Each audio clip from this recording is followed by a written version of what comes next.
KCL Kutch copper limited, जो Adani group का ही एक पार्ट है। फिर बात करते हैं किस लोकेशन पर ये प्लांट है, तो कच्छ कॉपर लिमिटेड नाम दिया ना, वो आपका गुजरात स्टेट में कच्छ जिले में कच्छ डिस्ट्रिक्ट के अंतर्गत मुंद्रा तहसील में, मुंद्रा तहसील से 20 किलोमीटर दूर गाँव है नवीला, उस गांव के छोर पर ये प्लांट लगा हुआ जिसका नाम है कच्छ कॉपर लिमिटेड। अब प्रोडक्ट क्या बनता है प्लांट में, कॉपर प्लेट, कॉपर ट्यूब और कॉपर वायर, 3 मेनली प्रोडक्ट है जो कॉपर से बनते हैं। इसके अलावा आपका एसिड भी बनता है, इसके अलावा बीएमआर सेक्शन में गोल्ड और सिल्वर का प्रोसेस भी किया जाता है। टोटल ये 5 प्रोडक्ट आपके इस प्लांट में बनते हैं, ठीक है। फिर बात करते हैं, आपका इंडक्शन हो जाएगा, सब गेट पास वगैरह प्रोसेस हो जाएगा, कल से आपकी एंट्री स्टार्ट हो जाएगी। तो सबसे पहले आपको करना, जब भी प्लांट में प्रवेश करेंगे हमेशा आपको पंच करना है, वापस बाहर निकलते टाइम आपको फिर पंच आउट भी करना जरूरी है। दोनों जरूरी है। क्यों जरूरी है, अगर बिना पंच के आप प्लांट में जाते और जरा आपके साथ कोई हादसा होता है, आपको किसी प्रकार की चोट लगती है, उस चोट का ट्रीटमेंट कराने या उसका उपचार कराने आप हॉस्पिटल जाते हैं, उस दौरान अगर आपको हॉस्पिटल में जो भी नर्सिंग स्टाफ हो, आप सबसे पहले आपको चेक करेगा कि पंचिंग रिपोर्ट के साथ इस बंदे ने पंच किया था या नहीं किया था, या बाकी में बंदे को प्लांट में चोट लगी या नहीं लगी, वो वेरीफाई करने के लिए हमेशा आपकी पंचिंग रिपोर्ट चेक करेगा। इसलिए हमेशा आपको पंच होना जरूरी है। बाहर निकल कर फिर पंच करना जरूरी क्यों है, आपके निकलने के बाद प्लांट में कोई हादसा होता है और दौरान कंपनी की जितने भी रेस्क्यू टीम होती है, सभी बंदों को एक जगह एकत्रित करके उनको गिनती है, उनकी काउंटिंग होती है, सारे बंदे व्यवस्थित हो और सुरक्षित हो। और जरा अगर सब बंदे चेक करेंगे सुरक्षित है, एक जगह पे लाके इकट्ठा किया जाता है, उनको गिना जाएगा, गिनने के बाद उनको वापस क्रॉस चेक करेंगे पंचिंग रिपोर्ट से, क्या किस किस नाम का बंदा प्लांट में है और किस नाम का बंदा प्लांट से बाहर जा चुका है। उस दौरान अगर आपने पंच आउट नहीं किया और सीधे प्लांट से बाहर निकल गए, अगर आपका नाम पंचिंग लिस्ट में है, तो जो कंपनी की रेस्क्यू टीम है वो आपको जाकर ढूंढने की उस घटना स्थल पर कुछ बंदा उस चोट में या उस घटना में फंसा हुआ तो नहीं, या उस स्थान में उस दुर्घटना में फंसा हुआ तो नहीं, ठीक है। इसलिए हमेशा आपको दोनों पंच करना जरूरी, आउट भी और इन भी। इसके साथ साथ हमेशा आपको सिक्योरिटी चेक करा के ही प्लांट में प्रवेश करना है। सिक्योरिटी गार्ड आपको चेक करेगा आप किसी प्रकार के धूम्रपान के सामान तो नहीं ले जा रहे, बीड़ी सिगरेट तंबाकू गुटखा वगैरह साथ तो नहीं ले जाते। रिटर्न आप बाहर निकलते तब सिक्योरिटी चेक करती है आपको, आप किसी प्रकार के आपके साथ गलती से कंपनी का कुछ सामान तो नहीं आ गया।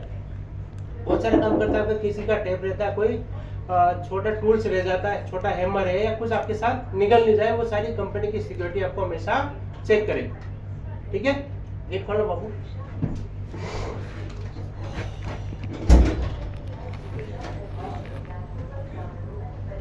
कौन है, बोलिए भाई, कौन सी कंपनी? अक्सर अक्सर फायर क्या अग्निश फायर? नहीं, अक्सर ये लोग करते हैं। कितने आदमी है? 2 आदमी। नहीं, सीट है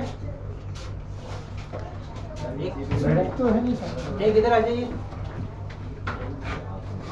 एक इधर बैठ जाइए भाई, झटके नहीं मारना है, बस। एक जैसा पकड़ के रख। यही बैठा रहेगा, सीख जाएगा गेट कैसे बंद करना लगाना। हाँ, बाद में शादी कराएंगे। भाई शादी नहीं कराएंगे यार, खाली हम ट्रेनिंग देके आपको प्लान में काम करना सिखाते हैं, है ना। काम करेगा तो शादी भी हो जाएगी ना। अरे वो गेट बंद नहीं होता है, बंद करेंगे अभी। वो टॉपिक से साइड नहीं होते। फिर बात करते हैं अपन प्लान में आप प्रवेश वगैरह लगे, ये कुछ प्रक्रिया आपको समझाएगी।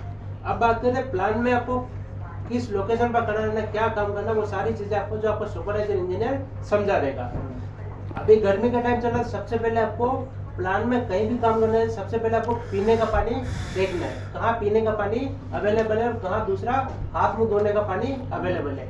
प्लांट समुद्र के पास है तो पीने का पानी बहुत कम केस में आपको मिलता है, तो उसे फालतू व्यर्थ न जाने दें। आप देखेंगे इस टाइप के कैंपर जगह जगह लगे हुए प्लान में, जो पीने का पानी है, साफ सुथरा पानी फिल्टर किया हुआ, तो इस बात का हमेशा ध्यान रखिएगा।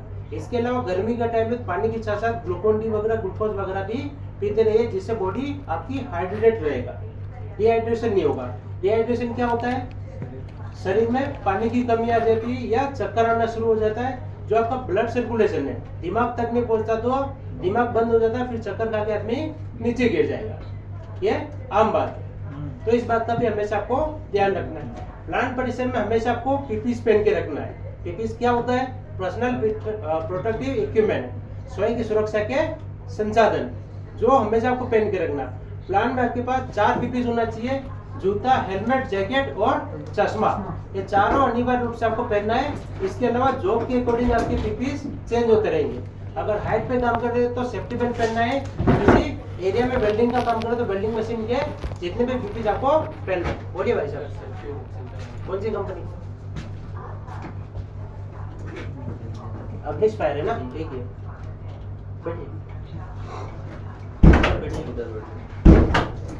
यार लास्ट बार आया ये सब पकड़ के रख दिया।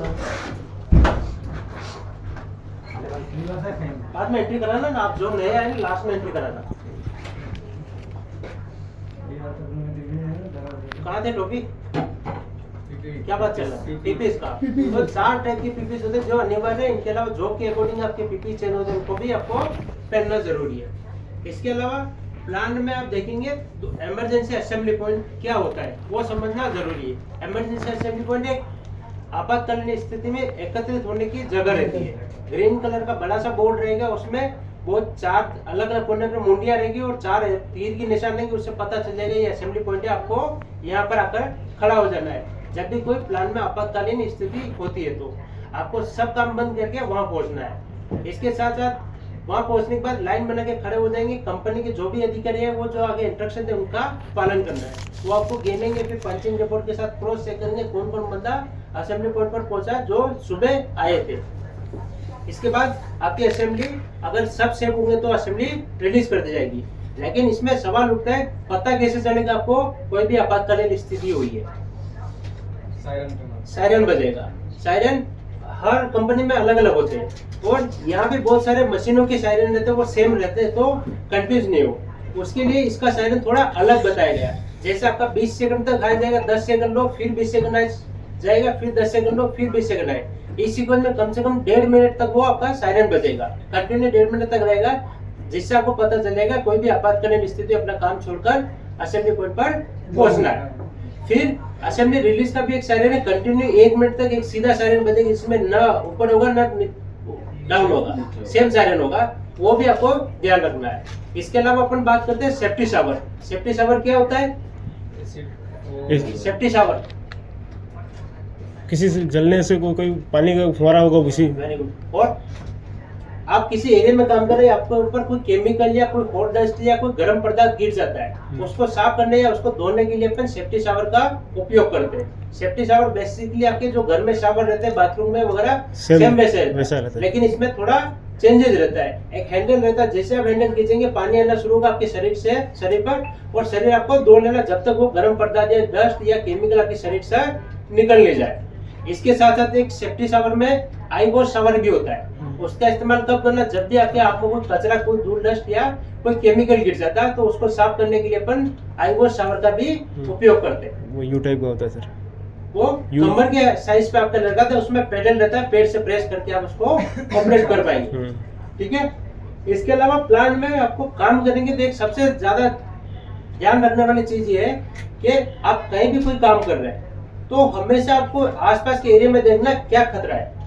खतरे की पहचान कैसे होती है? आप देखेंगे केमिकल प्लांट, आपका स्टील प्लांट है, कॉपर प्लांट है जो मेटल इंडस्ट्री में आता है। इसके अलावा एसिड भी बन रहा है तो वो एक इंडस्ट्रियल टाइप का हो जाएगा। तो आप देखेंगे पूरे प्लांट में जगह जगह पाइपलाइन बिछी हुई। आपको पाइपलाइन को कलर कोडिंग से पहचानना, किस कलर की पाइपलाइन कौन सा पदार्थ ले जा रही है, कौन सा खतरा हो सकता है। तो ध्यानपूर्वक सुनिए। अगर पिंक कलर की लाइन है, बैंगनी कलर की लाइन है तो वो आपका एसिड का लाइन है। अगर ग्रीन कलर का तो वो वाटर की लाइन है, जो यूटिलिटी वाटर या रिटर्न लाइन, जो इक्विपमेंट का ठंडा करने के लिए, उस पानी को रिटर्न लाने के लिए यूटिलिटी लाइन को अपन ग्रीन कलर से पहचानते हैं। अगर रेड कलर की तो वो फायर फाइटिंग की लाइन है। अगर ब्लू कलर की लाइन है तो वो आपकी एयर की लाइन या ऑक्सीजन की लाइन भी हो सकती है। फिर बात करते हैं, अगर सिल्वर कलर है तो वो आपका स्टीम का लाइन होगा। अगर येलो कलर का लाइन है तो वो आपका फ्यूल का लाइन हो सकता है, गैस का लाइन हो सकता है। ठीक है। इसके अलावा आप देखेंगे प्लांट में जगह जगह बोर्ड डिस्प्ले करेंगे बड़े बड़े, जिनको आपको पढ़कर उसमें निर्देश दिए का पालन हमेशा करना है।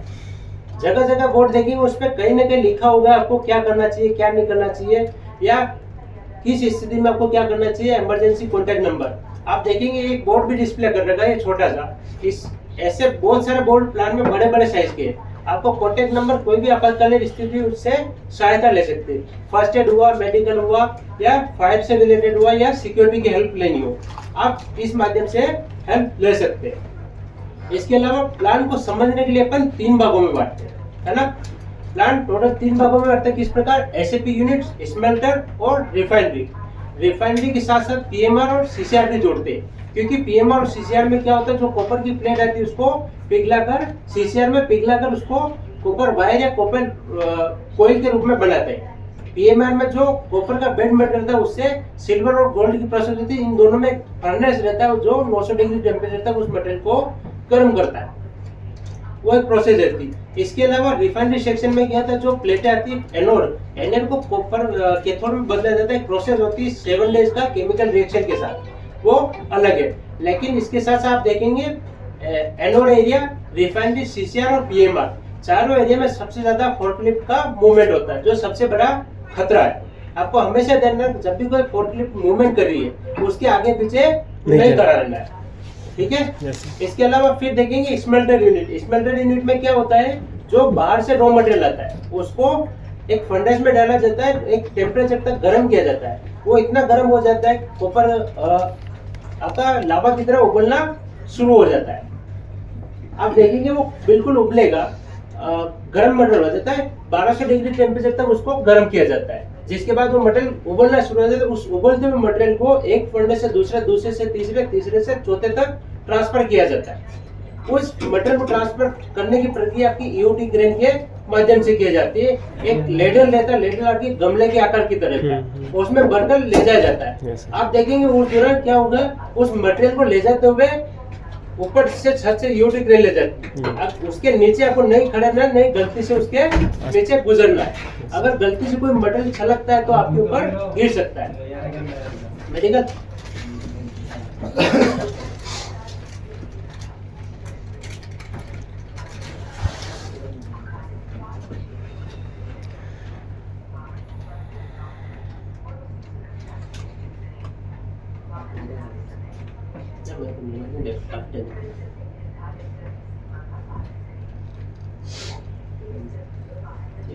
फोटो लाए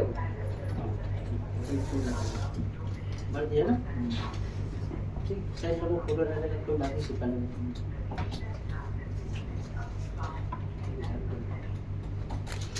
चालू क्या।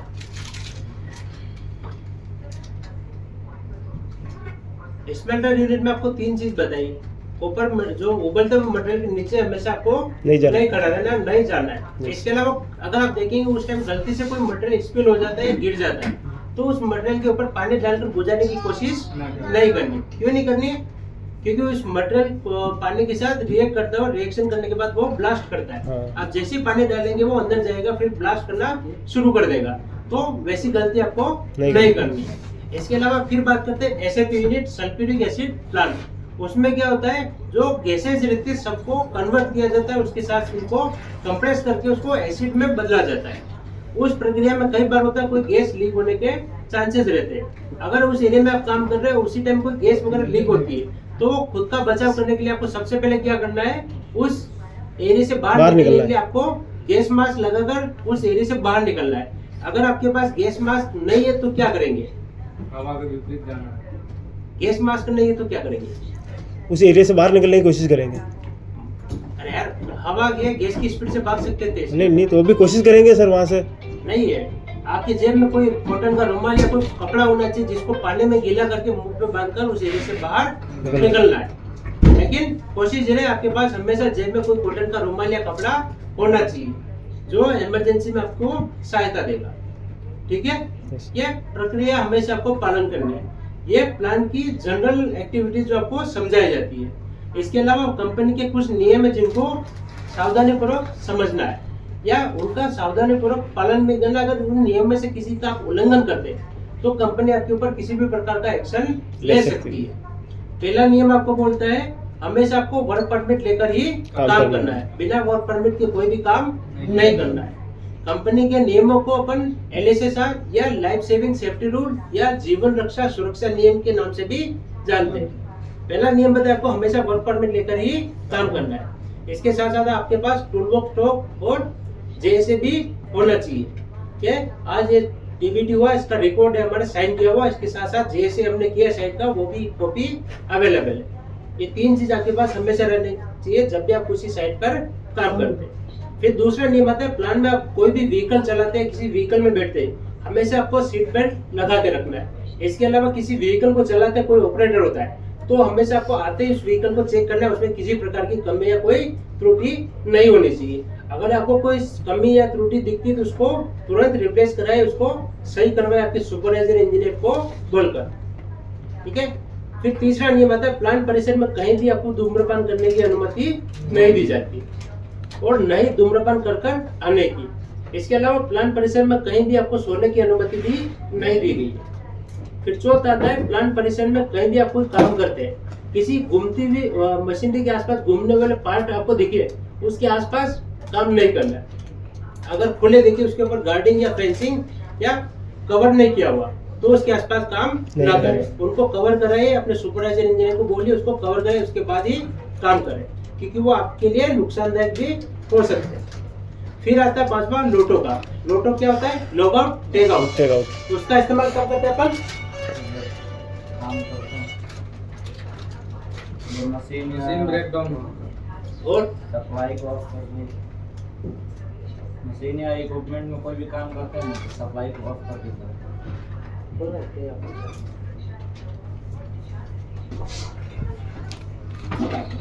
सर वो गलती से बंदा आगे चला गया था, ट्रेनिंग में आना था और रह गया था मैं सर। श्री हरि एंटरप्राइज, उसको आइडिया नहीं था, वो गलती से उस साइड गया, मैं अभी फटाफट उसको लेके आया। आज इस ट्रेनिंग ऊपर खत्म हो गई यार।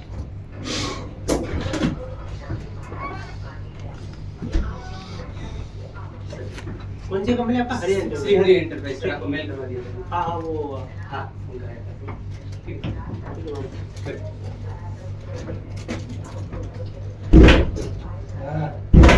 आप तो सीख गया ना गेट लगाना, कितनी देर में सीख गया? बाबू बैठना है तुम्हारा, खड़ा रह जाएगा,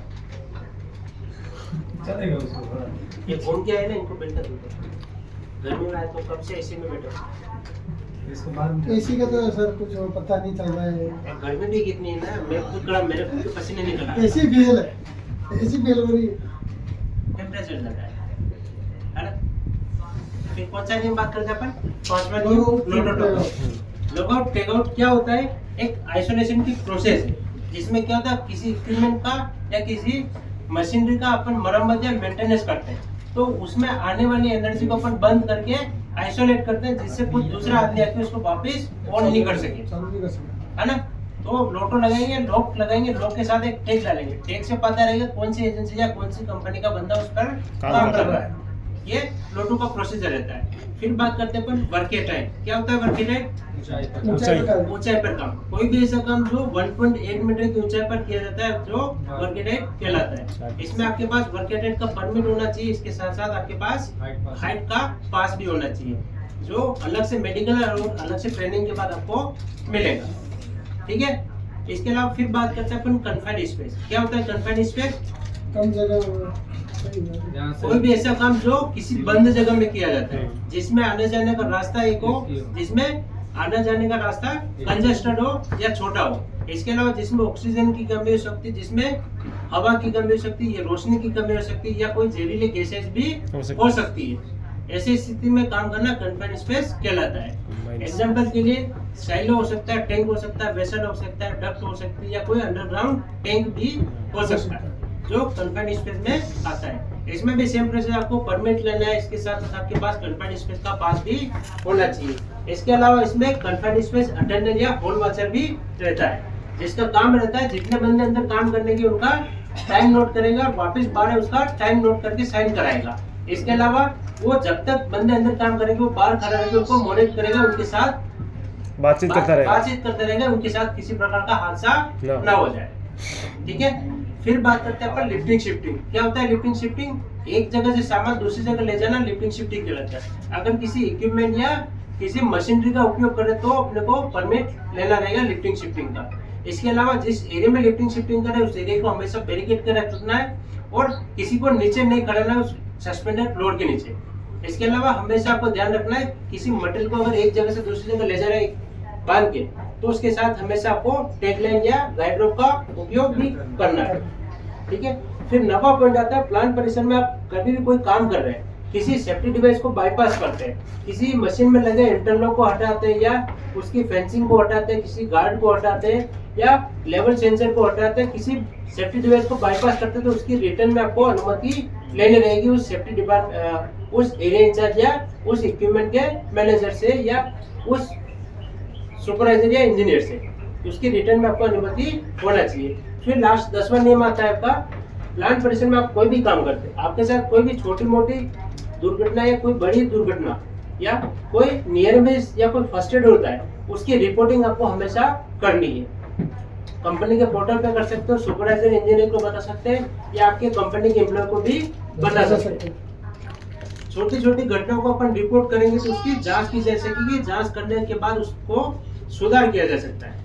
उसमें जो कमी रहेगी उसको सुधार करेंगे तो अगली बार वो दुर्घटना बड़ी नहीं बनेगी और नहीं दोहराने जाने की संभावना होगी। ठीक है, धन्यवाद। यहाँ तक ये ट्रेनिंग था, ये समाप्त होता है। अभी किसी को कुछ पूछना तो पूछ सकता है, किसी को कोई डाउट हो क्लियर कर देंगे। सर कंफाइंड स्पेस की जगह आप तो कितनी देर रुक सके महीना? कंफाइंड स्पेस आपका अल्टरनेट रहता है 15 से 20 मिनट। 20 मिनट, इससे ज्यादा आपको